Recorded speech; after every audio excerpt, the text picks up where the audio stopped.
Okay, let's unpack this. Think back to school for a second. Those grammar Oh, lessons. yeah. Definitely remember those. Wrestling with verb forms, trying to figure out sentence structure. For a lot of us, the word grammar just brings up these images of like rigid rules, red pens, maybe a bit of frustration. It's such a common experience. It often feels like this one huge, kind of daunting system you have to master. Right. And if you don't get it, you feel like you're just, well, not good at language. Exactly. Like it's a single mountain to climb. But what if that whole picture, that rigid idea of grammar, is just like a tiny piece of the real story? Hmm. So our deep dive today is really getting into a question that kind of cracks that picture wide open. What grammars exist? Ah, okay. Interesting angle. Yeah, we're exploring this using insights from excerpts of Irande Antunes' book, Muito Além da Gramática, which translates to much beyond grammar. Right, Antunes. Yeah, Good source for this. The mission, then, is to really dig into what Antunes is saying. exactly.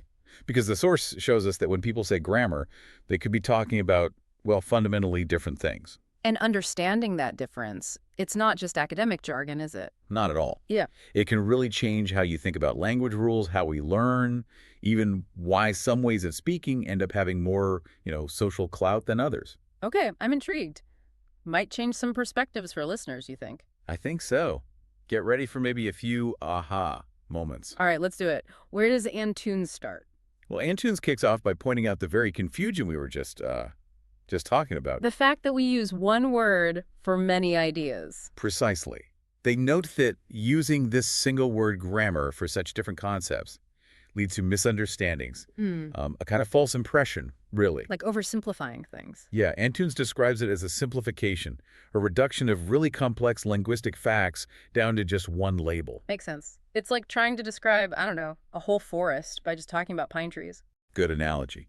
So the source then walks us through at least 5 distinct ways we actually use or understand this word grammar. 5. Okay, let's break them down. What's the first one?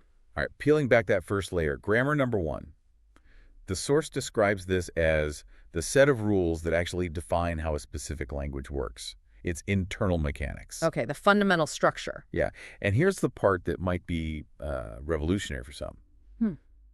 Every native speaker, from a toddler just starting to talk to, a skilled public speaker, knows this grammar intuitively. Right, this is what linguists often call internalized grammar. It's unconscious knowledge. Exactly.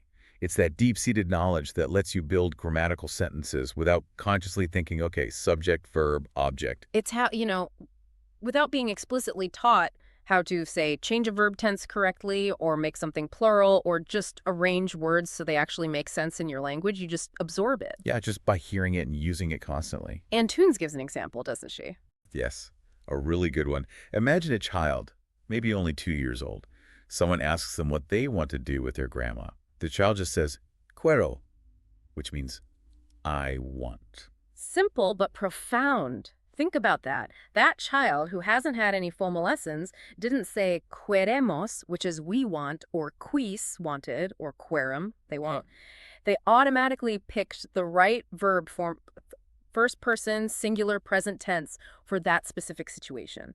They haven't studied conjugations in a book. It's amazing, really. It absolutely is. That's internalized grammar right there. In action. It's acquired. It's like the fundamental operating system for the language. And Antunes really emphasizes this.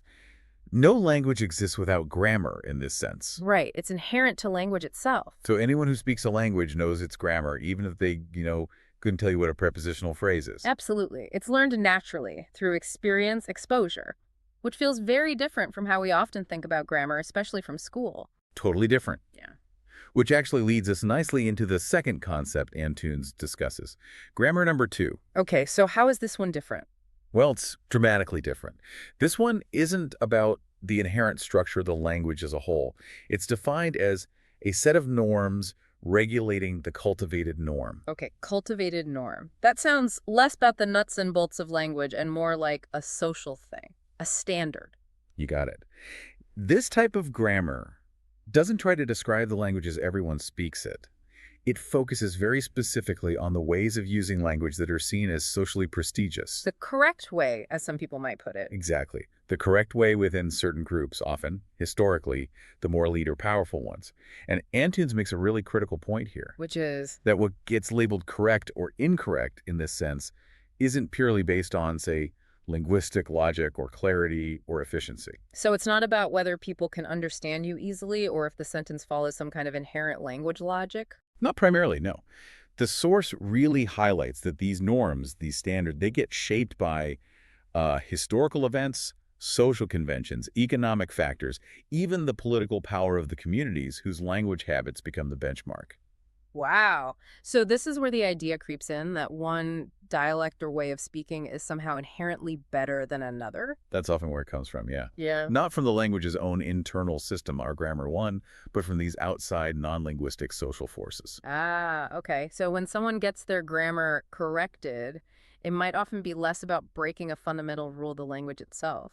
Like using the wrong verb ending like the child didn't do. Right, and more about just deviating from what's considered the preferred standard in certain social circles. Grammar, too. Precisely. And Antunes points out that figuring out what actually is this cultivated norm is pretty complex. It's not static. It needs study, analysis, debate. It's not just a straightforward list you can memorize. Exactly. This is the grammar that gets tangled up with ideas of proper language, social prestige, and who gets to decide what counts. Okay, that's a huge distinction from Grammar 1. What's next? Grammar 3. Yep, grammar number 3. And this one shifts gears again quite a bit. The source calls this a perspective of study of language facts. So this is grammar as like an academic field, a scientific approach. Kind of, yeah. Yeah. Think of it as grammar as a concept used by linguists when they investigate language, the tools and theories they use. Ah, okay, so these are the different ways linguists look at language, the different theoretical approaches. Exactly. Antunes gives examples like generative grammar, structuralist grammar, functionalist grammar, even traditional grammar when it's being studied academically. So these are like different lenses, different frameworks that linguists use to analyze language structure, how it's used in society, its history, all that stuff. They're methodologies, theoretical systems developed to tackle the linguistic phenomenon from various angles. Got it. So that's grammar 3, the linguistic science perspective. Right. Now, let's circle back to something maybe more familiar to everyone listening. Grammar number 4. Okay, what's 4? The source defines this one as a discipline of study, basically.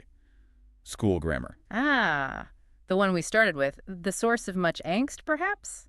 You could say that. Yeah. Antunes observes this is probably the most widespread understanding for many people and, yeah, often a major pain point for teachers and students alike. And does Antunes offer a critique of this school grammar? Oh, yeah. The source doesn't pull punches. It critiques how, for decades, school grammar has often focused really heavily on teaching the norm, our grammar too, the cultivated standard. Right, the prescriptive rules. Yeah, and often teaching it in isolation. Like it's this abstract set of rules completely disconnected from how we actually, read, write, talk, and understand each other every day. There's a huge disconnect there that Antunes points out, isn't there? This idea that sometimes gets floated that you can, like, write or read without knowing grammar. Which is weird when you think about it. Or that grammar is this separate subject that only serves activities outside of actual communication. It seems baffling because all language use fundamentally relies on grammar 1, that internalized system we all have. It makes no sense when you put it like that. Antunes even mentions a famous Brazilian poem, Aula de Português, by Drummond de Andrade. Ah, yes. To illustrate that feeling of bewilderment. Exactly. That feeling of utter confusion many people experience in traditional grammar lessons where the rules being taught feel totally unrelated to the language they actually use and understand perfectly well. It captures that disconnect perfectly. Okay, so that's 4 types. Is there a 5th? There is. The 5th and final type Antunes identifies. Grammar number 5.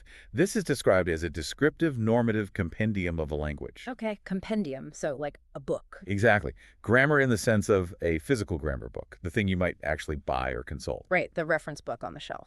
And the source notes these books themselves often take one of 2 main tacks or sometimes mix them. Well, some grammar books focus mainly on describing the language's structure and how speakers actually use it, trying to capture the reality, maybe closer to grammar 1, but more detailed and explicit. Okay, descriptive. What's the other type? Others focus heavily on the norms and rules about correct usage, usually based on that cultivated norm we talked about, grammar 2.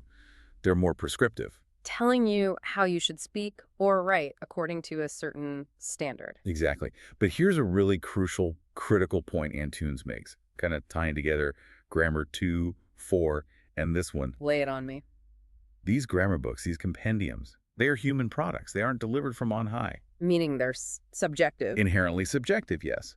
They're linked to the beliefs, the ideologies, the perspectives of the actual people who wrote them. They are not absolute, universal, or sacred truths about the language itself.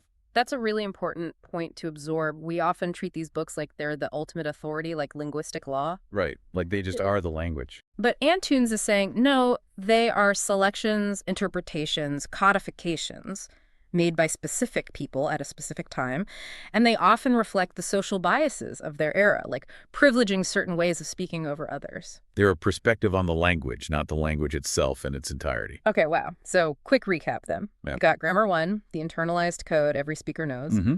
Grammar 2, the socially prestigious standard or cultivated norm. Yep. Grammar 3, the scientific study, the linguistic theories. Right. Grammar 4, the school subject, often focused on grammar 2. Often frustratingly so. And grammar 5, the actual grammar book itself, a human product reflecting choices and perspectives. That's the set. 5 distinct meanings, all hiding under that one little word, grammar. And just seeing them laid out like that, especially the stark contrast between the innate universal grammar 1 and the socially constructed, often prescriptive grammar 2, 4, and 5, it really does shed light on so many common frustrations, doesn't it? It really does. It helps explain, for instance, why a teacher might feel frustrated that students don't know grammar. When they mean the students don't know the formal rules or the prestige standard, grammar 2 or 4. Right. But meanwhile, those same students absolutely do know grammar 1, because they use the language fluently, effectively, every single day to communicate complex thoughts. It totally reframes the whole conversation. It stops being about whether someone has grammar or not, because everyone does in that fundamental sense. Yeah, the question becomes, which grammar are we actually talking about right now, and why? And recognizing the different roles and, importantly, the different sources of authority for these various concepts, understanding this complexity is really the key to moving, as Antunes puts it, beyond grammar as just this single, rigid thing. Towards a much richer, more nuanced understanding of language. It kind of changes everything, doesn't it? Instead of just thinking, did I follow the rule? You start asking, okay, whose rule is this? Which type of rule? And why does this rule exist? Or why is it considered important? Yeah, it highlights the dynamic nature of it all. And how human and how often socially influenced our ideas about correctness in language really are. So yeah, we've seen grammar span this huge range from the intuition inside every speaker's mind to academic theories, school lessons, social judgments, and even these subjective books on our shelves. It's way more layered, way more fascinating than that simple 6-letter word usually lets on. Absolutely. And thinking about that powerful point Antunes made near the end there, Yeah.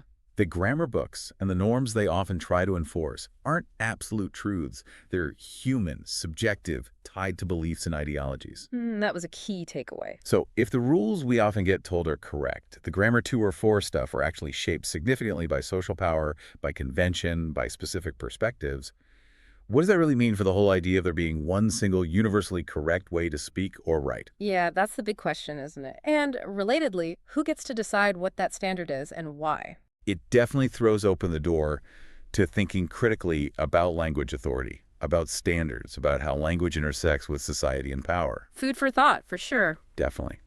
What stands out most to you listening to all this from our deep dive into the many faces of grammar?